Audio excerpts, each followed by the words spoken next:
উপস্থিতি, আমরা বক্তব্যের বিষয় নির্ধারণ করেছি আদ-দাওয়াতু ইলাল্লাহ। এর বাংলা কথা হলো যে আল্লাহর পথে মানুষকে দাওয়াত দেওয়া, আহ্বান করা, ডাকা, ইসলামের বাণী প্রচার প্রসার করা। এই কাজটি আমাদের জন্য কতটুকু গুরুত্ব বহন করে এ ব্যাপারে আলোচনা করব। আগে জানি দাওয়াত শব্দটা আরবি শব্দ, এর বাংলা অর্থ হল আহ্বান করা, ডাকা।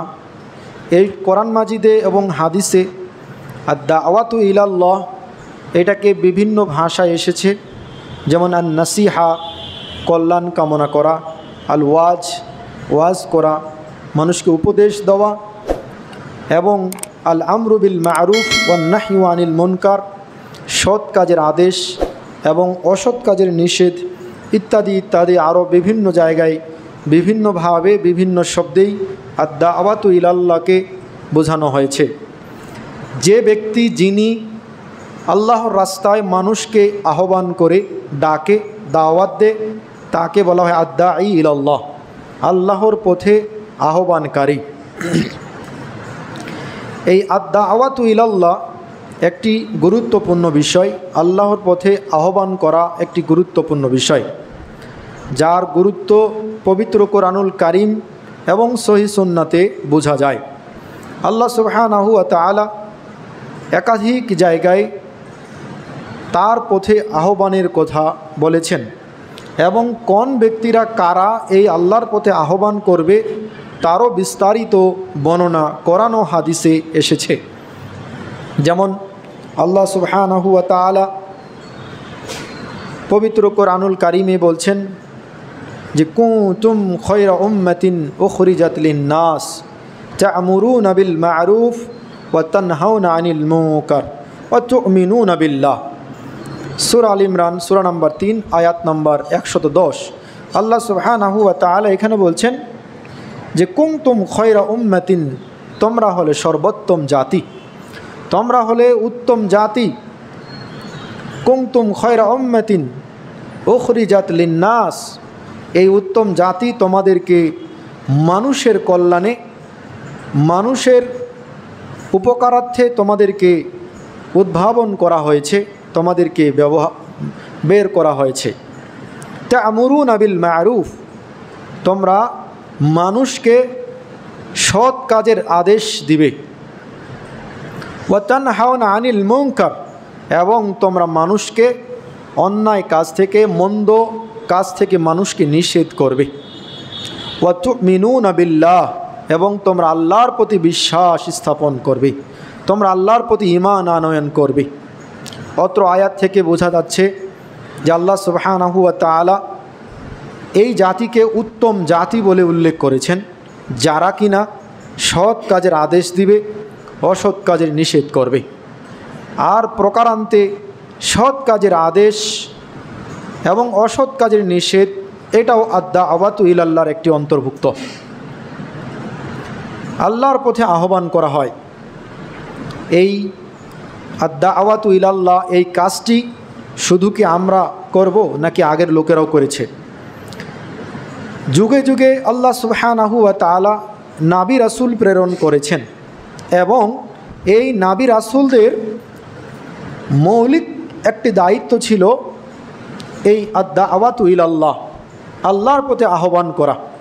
যেমন আল্লাহ সুবহানাহু ওয়া তাআলা সূরা নাহলের 36 নং আয়াতে বলছেন, ওয়ালাকাদ বাআসনা ফি কুল্লি উম্মাতির রাসূলা আনি ইবুদুল্লাহ ওয়াজতানিবুত তাগুত, অবশ্যই আমরা প্রত্যেক জাতির কাছে, উম্মতের কাছে রসুল প্রেরণ করেছি, এই জন্য যে তোমরা কি করবে, এরা যাই বলবে ওই জাতিকে, ওই মানুষদেরকে যে উবুদুল্লাহ, তোমরা আল্লাহর ইবাদত করো, তোমরা আল্লাহর দাসত্ব করো, ওয়াজতানিবুত তাগুত, আর তোমরা তাগুতকে বর্জন করো।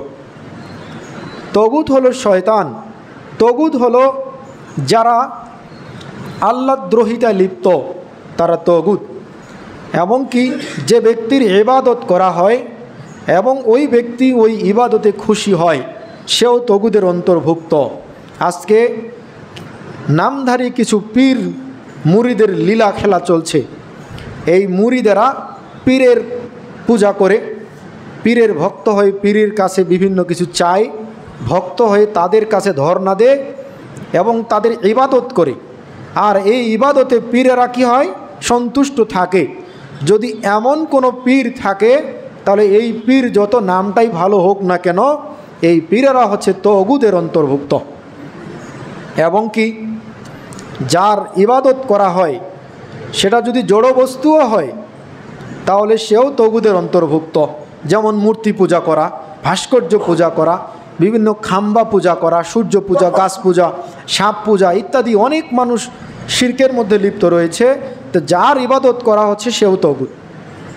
একমাত্র আল্লাহকে বাদ দিয়ে অন্য কোনো ইলাহর, কোনো ব্যক্তি, কোনো কাঠের, কোনো গাছের, কোনো মূর্তির, সূর্যের, সাপের পূজা করা হলে সবগুলো এগুলো তগুদের অন্তর্ভুক্ত। প্রিয় উপস্থিতি, তাই আল্লাহ সুবহানাহু ওয়া তাআলা অত্র আয়াতে বলছেন, আমি প্রত্যেক উম্মতের কাছে রসুল প্রেরণ করেছি এই মর্মে যে তারা মানুষকে দাওয়াত দিবে যে তোমরা কি করো, একমাত্র আল্লাহর ইবাদত করো আর তগুতকে বর্জন করো। তাহলে প্রত্যেক উম্মতের কাছে আল্লাহ সুবহানাহু ওয়া তাআলা রসুল প্রেরণ করেছেন এবং এই রসুলদের মৌলিক দায়িত্ব ছিল আদ-দাওয়াতু ইলাল্লাহ, মানুষকে আল্লাহর পথে আহ্বান করা, মানুষকে কল্যাণের পথে আহ্বান করা। প্রিয় উপস্থিতি, অনুরূপভাবে আল্লাহ সুবহানাহু ওয়া তাআলা সূরা আল ইমরানের 104 নম্বর আয়াতে আল্লাহ সুবহানাহু ওয়া তাআলা এই উম্মতে মুহাম্মদীর বৈশিষ্ট্য তুলে ধরতে গিয়ে বলেছেন, এই উম্মতে মুহাম্মদীর একটা অন্যতম বৈশিষ্ট্য হলো যে এরা মানুষকে আল্লাহর পথে আহ্বান করবে। আল্লাহ বলছেন, ওয়ালতাকুম মিনকুম উম্মাতুন ইয়াদউনা ইলাল খায়র ইয়ামুরুনা বিল মা'রুফ ওয়া ইয়ানহাউনা আনিল মুনকার ওয়া উলাইকা হুমুল মুফলিহুন। আল্লাহ বলছেন, তোমাদের মধ্যে এমন একটি দল থাকা উচিত, তোমাদের মাঝে এমন একটি গোষ্ঠী থাকা উচিত। ওয়ালতাকুম মিনকুম উম্মাহ, তোমাদের মধ্যে এমন একটি দল থাকা উচিত, এমন একটি গোষ্ঠী, এমন কিছু ব্যক্তি থাকা উচিত। ইয়াদউনা ইলাল খায়র, যারা মানুষকে কল্যাণের পথে আহ্বান করবে, যারা মানুষকে কল্যাণের দিকে ডাকবে, ভালো কাজের পথে আহ্বান করবে। ওয়া ইয়ামুরুনা বিল মা'রুফ, এরা মানুষকে সৎ কাজের আদেশ দিবে। ওয়া ইয়ানহাউনা আনিল মুনকার, এবং মানুষকে অসৎ কাজ থেকে নিষেধ করবে। আল্লাহ সুবহানাহু ওয়া তাআলা এই উম্মতের বৈশিষ্ট্য তুলে ধরে বলছেন, ওয়া উলাইকা হুমুল মুফলিহুন, আর এরাই তো হচ্ছে প্রকৃত সফল কাম, এরাই তো হচ্ছে কামিয়াবি ব্যক্তি। কারা? যারা আল্লাহর পথে মানুষকে আহ্বান করে, কল্যাণের পথে আহ্বান করে, সৎ কাজের আদেশ দেয় এবং অসৎ কাজের নিষেধ করে, এরাই হচ্ছে সফল কাম ব্যক্তি। উপস্থিতি, অনুরূপভাবে আল্লাহ সুবহানাহু ওয়া তাআলা এই উম্মতের বৈশিষ্ট্য তুলে ধরার পাশাপাশি নবী রাসূলদেরকে আল্লাহর পথে আহ্বান করার জন্য আদেশ করেছেন। কি করেছেন? আদেশ করেছেন। যেমন আল্লাহ সুবহানাহু ওয়া তাআলা সূরা মাঈদার 5 নম্বর সূরা 67 নম্বর আয়াতে আল্লাহ সুবহানাহু ওয়া তাআলা বলছেন, ইয়া আইয়ুহার রাসূল, হে রসুল, বাল্লিগ মা উনজিলা ইলাইকা মির রাব্বিক, আপনার প্রতিপালকের পক্ষ থেকে আপনার প্রতি যা ওহী করা হয়েছে, যা নাজিল করা হয়েছে, সেইটা আপনি মানুষের মাঝে প্রচার করুন, তাবলীগ করুন, মানুষের মাঝে এটা প্রচার প্রসার করুন। বাল্লিগ মা উনজিলা ইলাইকা মির রাব্বিক, আপনার প্রতিপালকের পক্ষ থেকে আপনার প্রতি যা নাজিল করা হয়েছে, ওহী করা হয়েছে, আপনি তাই উম্মতের মাঝে প্রচার করুন।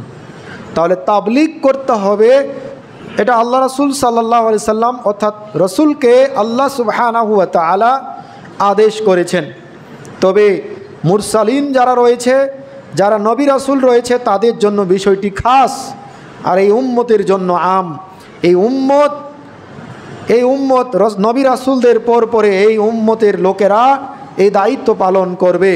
এরাও মানুষের মাঝে ভালো কাজের তাবলীগ করবে, আল্লাহর পথে মানুষকে ডাকবে, এরা দাওয়াত ও তাবলীগের কাজ করবে। এই দাওয়াত ও তাবলীগের কাজ, আদেশ নিষেধ করা ইত্যাদি কাজগুলো বিভিন্ন সময় বিভিন্ন ভাবে হয়ে থাকে, ক্ষমতার উপরে নির্ভর করে কিছু বিষয়, আবার কিছু বিষয় ক্ষমতা ছাড়াও মানুষ এই দাওয়াত ও তাবলীগের কাজ করতে পারে। তবে নরমালি সাধারণত দাওয়াত ও তাবলীগের কাজ সবাই করতে পারি এবং সবার করা উচিত, কর্তব্য। কিন্তু আদেশ ও নিষেধ এটা সবার দ্বারা সম্ভব নয়। যারা দায়িত্বশীল শুধুমাত্র তাদের জন্য এই ব্যাপারটি হয়ে থাকে। তো আমরা পর্যায়ক্রমে আলোচনা করব ইনশাআল্লাহ। আমরা বলছিলাম যে আল্লাহ সুবহানাহু ওয়া তাআলা রাসূলকে, নবীকে এইভাবে আদেশ করছেন যে হে রাসূল, আপনার প্রতি আল্লাহর তো আপনার রবের পক্ষ থেকে যা ওহী করা হয়েছে আপনি তা প্রচার করুন। অনুরূপভাবে আল্লাহ সুবহানাহু ওয়া তাআলা সূরা কসাস এই 28 নম্বর সূরার 87 নং আয়াতে আল্লাহ সুবহানাহু ওয়া তাআলা বলছেন ওয়াদউ ইলা রাব্বিক, আপনি আপনার প্রতিপালকের পথে, আপনি আপনার প্রতিপালকের দিকে আহ্বান করুন।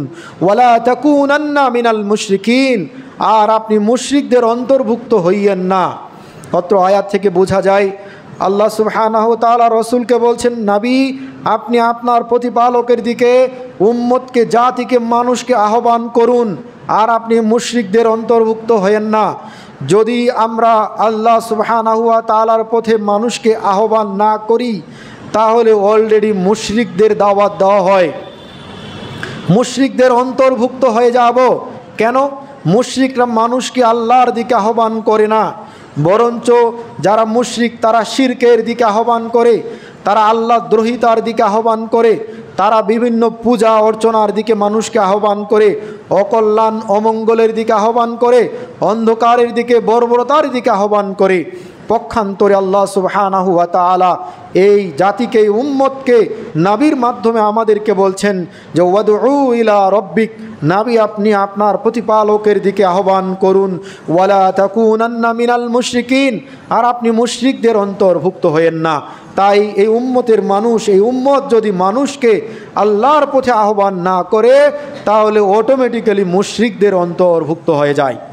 প্রিয় উপস্থিতি, অনুরূপভাবে এই দাওয়াতের পদ্ধতি কিভাবে হবে, কেমন করে ডাকবে ইত্যাদি বিষয় আল্লাহ সুবহানাহু ওয়া তাআলা এই উম্মতকে অর্থাৎ নবী সাল্লাল্লাহু আলাইহি সাল্লামের মাধ্যমে আমাদেরকে শিক্ষা দিয়েছেন।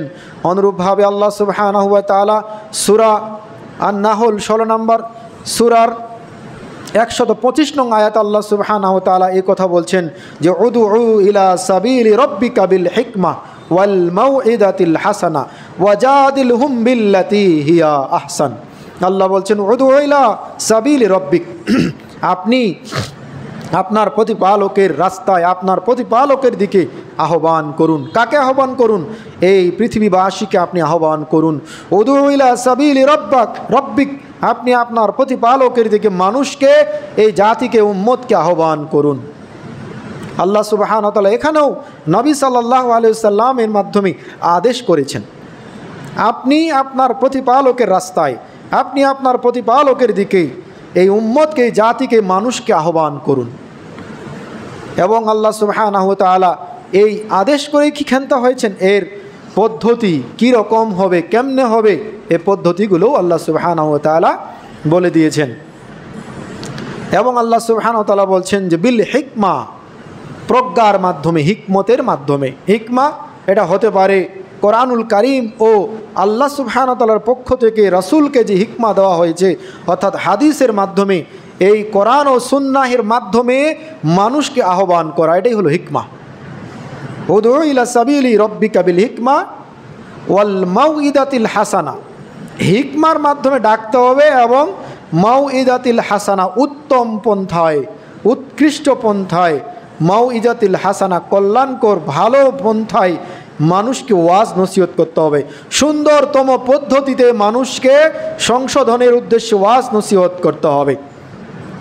এই ওয়াজ নসিহতের ব্যাপারে অনেক সময় দাওয়াতের কৌশলগুলো দায়ীরা আজকে অনেক সময় না বোঝার কারণে কখনো কখনো এমনভাবে কিছু বিষয় উপস্থাপন করে, বা কোনো কোনো ব্যক্তি কোনো কোনো মানুষকে জাহালাতের কারণে এমনভাবে অ্যাটাক করে বসে যেটা মানুষের জন্য কল্যাণ তো বয়ে আনে না, বরং এটা তাদের ক্ষতির বড় কারণ হয়ে দাঁড়ায়। যেমন পৃথিবীর মানুষ ভালো কাজ করে, মন্দ কাজ করে, আমরা যারা ভালো কাজ করি, যারা মন্দ কাজ করে, আমরা অনেক সময় তাদেরকে ভালো পথে আহ্বানের জন্য চেষ্টা করি, কিন্তু আমাদের পদ্ধতি না জানা থাকার কারণে বা অজ্ঞতার কারণে আমরা এমনভাবে মানুষকে কটাক্ষ করে বসি, যার কারণে ওই ব্যক্তিবর্গ ভালো কাজ তো করা দূরের কথা, সে এটাকে আরও এমনভাবে অস্বীকার করে বসে, যাতে করে ব্যক্তির উপকার তো করতে পারিনি বরং তার আরও বেশি ক্ষতি করে ফেলেছি। আল্লাহ সুবহানাহু ওয়া তাআলা বলছেন যে ইন্নামাল মুমিনুনা ইখওয়া, মুমিনরা পরস্পর ভাই ভাই, ফাসলিহু বাইনা আখাওয়াইকুম, তারা পরস্পরের ভুল ভ্রান্তিগুলো, ভুল ত্রুটিগুলো সংশোধন করে দিবে। কি পদ্ধতিতে? ইতিপূর্বে আমরা অনেক আলোচনায় বলেছিলাম যে আমরা মুমিনরা ভাই ভাই, আমরা মুসলিমরা ভাই ভাই। রসুল সাল্লাল্লাহু আলাইহি সাল্লাম বলছেন আল মুসলিম ও আখুল মুসলিম, একজন মুসলিম অপর মুসলিমের ভাই। আল মুসলিম মিরআতুল মুসলিম, একজন মুসলিম অপর মুসলিমের আয়না তুল্য, আয়নার মতো। যেমন আমরা আমাদের চেহারায় ময়লা আছে কিনা সাজগোজ করার জন্য, নিজেকে পরিপাটি করার জন্য আয়নার সামনে গিয়ে দাঁড়িয়ে নিজেকে সংশোধন করি যে আমার মুখে কোথাও ময়লা আবর্জনা লেগে আছে কিনা, ঠিক মুমিন আরেকজন মুমিনের, একজন মুসলিম আরেকজন মুসলিমের আয়না স্বরূপ। তারা পরস্পরের ভুল ভ্রান্তিগুলো সংশোধন করে দিবে, ঠিক করে দিবে। তবে পদ্ধতি থাকতে হবে উত্তম পদ্ধতি। যেমন আমার কপালে ধুলা লেগেছে, আপনি দেখতে পেলেন যে ও হুজুরের কপালে ধুলা লেগেছে, ইমাম সাহেবের কপালে, খতিব সাহেবের কপালে ধুলা লেগেছে, তো ধুলাটা তো ঝেড়ে দেওয়া উচিত। অবশ্যই ধুলা ঝেড়ে দিতে হবে। এখন আপনি এই মসজিদের ঝাড়ুটা নিয়ে আসছেন, নিয়ে আসে বলছেন হুজুর বা খতিব সাহেব একটু দাঁড়ান তো, আপনার কপালে ধুলা লেগেছে, একটু ঝেড়ে দেই। তা আপনি যদি ওই ঝাড়ু দিয়ে আমার কপালে ধুলা ঝাড়েন, তাহলে আমি কি এটা ভালোভাবে গ্রহণ করতে পারবো? না, আপনি কেউ গ্রহণ করতে পারবো? অবশ্যই তখন আমার অন্তরে এই জিনিসটি কাজ করবে যে লোকটি আমার শুভাকাঙ্ক্ষী নয়। যদিও ঠিক আমার সে সংশোধন করার জন্যই এসেছে, তবে এ আমার শুভাকাঙ্ক্ষী নয়। পক্ষান্তরে আমরা যদি আমাদের পকেটের রুমালটা বের করে অথবা একটা টিস্যু বের করে আপনার কপালের ধুলাটুকু মুছে দেই, তাহলে অবশ্যই আমার অন্তর, আমার মন বলবে যেন লোকটা আসলেই আমার শুভাকাঙ্ক্ষী। ঝাড়ু দিয়ে ঝাড়লেও ধুলাটা চলে যেত, টিস্যু দিয়ে ঝাড়লেও ধুলা চলে যাবে। তবে পদ্ধতি আমি কোনটা গ্রহণ করব? আজকে আমাদের মাঝে কিছু মানুষকে কল্যাণের পথে আহ্বান করতে গিয়েও এইরকম ঝাড়ু দিয়ে ধুলা ঝাড়ার মতো কাজ করি, যার কারণে যারা অন্যায়ের মধ্যে লিপ্ত রয়েছি, যারা ভুলের মধ্যে ডুবে রয়েছি, তারা তো ভুল থেকে সরে আসে না, উল্টো আরও এই দাওয়াত দানকারী দায়ীদেরকেই উল্টো আরও বিরক্ত করে বসে, তাদের সাথে আরও খারাপ আচরণ করে বসে। তবে একথাও সত্য, আজকে কিছু মানুষের রক্তে রক্তে শয়তান চলাচল করে। ইন্না শয়তানা, নিশ্চয় শয়তান, মাজরি আলা দাম, মানুষের রক্তে রক্তে শিরায় শিরায় চলাচল করে। এমনভাবে চলাচল করে ওই ব্যক্তির মন, মগজ, অন্তর সবগুলোকে শয়তান একদম কব্জা করে নিয়েছে, তার আওতায় নিয়েছে। একটু ভালো কাজ সমাজে কেউ করতে চাইলে তার আর সহ্য হয় না, তার গায়ে অন্তরে জ্বালা যন্ত্রণা শুরু হয়। কেন? ভালো কাজ করলে শয়তানের জ্বালা যন্ত্রণা শুরু হয়, আমার কেন জ্বালা যন্ত্রণা শুরু হবে? তাহলে বোঝা যাবে, যখন সমাজে কেউ ভালো কাজের আহ্বান করছে, ভালো কাজের দাওয়াত দিচ্ছে, ভালোর পথে মানুষকে আহ্বান করছে বা ভালো কোনো কাজ করছে, তখন যদি আপনার অন্তর জ্বালা যন্ত্রণা করে, তাহলে বুঝতে হবে যে আমার ইমানের ঘাটতি অনেক পর্যায়ে গিয়েছে। ইমান হারার লক্ষণ আমার মাঝে পাওয়া যায়, অলরেডি আমার ভেতরে শয়তানের লক্ষণগুলো পাওয়া যায়। প্রিয় উপস্থিতি, তাই এমন কর্ম করব না যেটার জন্য আমরা শয়তানের দোসর হয়ে যাই, মানুষরূপী শয়তানে রূপান্তরিত না হই। তাই আমরা অবশ্যই কোনো কোথাও কাজ ও বিভিন্ন জায়গায় বাধা বিপত্তি করার আগে 10 বার ভেবে চিন্তে কাজটি করব। প্রিয় উপস্থিতি, আমরা বলছিলাম যে আল্লাহ সুবহানাহু ওয়া তাআলা রসুল সাল্লাল্লাহু আলাইহি সাল্লামকে বলেছেন, নাবী আপনি আল্লাহর পথে মানুষকে, আপনার প্রতিপালকের পথে মানুষকে আহ্বান করুন বিল হিকমা, হিকমার মাধ্যমে, অর্থাৎ কোরআন সুন্নাহর নির্দেশিত পথ পন্থার মাধ্যমে, ওয়াল মাউইদাতিল হাসানা, এবং উত্তম উৎকৃষ্ট ওয়াজ নসিহতের মাধ্যমে, ওয়াজাদিলহুম বিল্লাতি হিয়া আহসান, তাদের সঙ্গে যদি কোনো আলোচনায় বসতে হয়, তাদের সঙ্গে যদি কোনো তর্ক বিতর্ক করতে হয়, ডিবেট করতে হয়, আলোচনা করতে হয়, তাহলে সর্বোত্তম পদ্ধতিতে এই ডিবেট, আলোচনা, তর্ক বিতর্ক করতে হবে। কেউ কাউকে হেউ প্রতিপন্ন করার জন্য এই আলোচনা বিতর্ক করতে পারে না। এটা হলো উত্তম পদ্ধতি। আল্লাহ সুবহানাহু ওয়া তাআলা দাওয়াতের কৌশল আমাদেরকে বলে দিয়েছেন। প্রিয় উপস্থিতি, এই দাওয়াত যদি আমরা আমাদের জায়গা থেকে ঠিক মতো না দেই, তাহলে আমাদের জন্য ভয়াবহ বিপদ রয়েছে।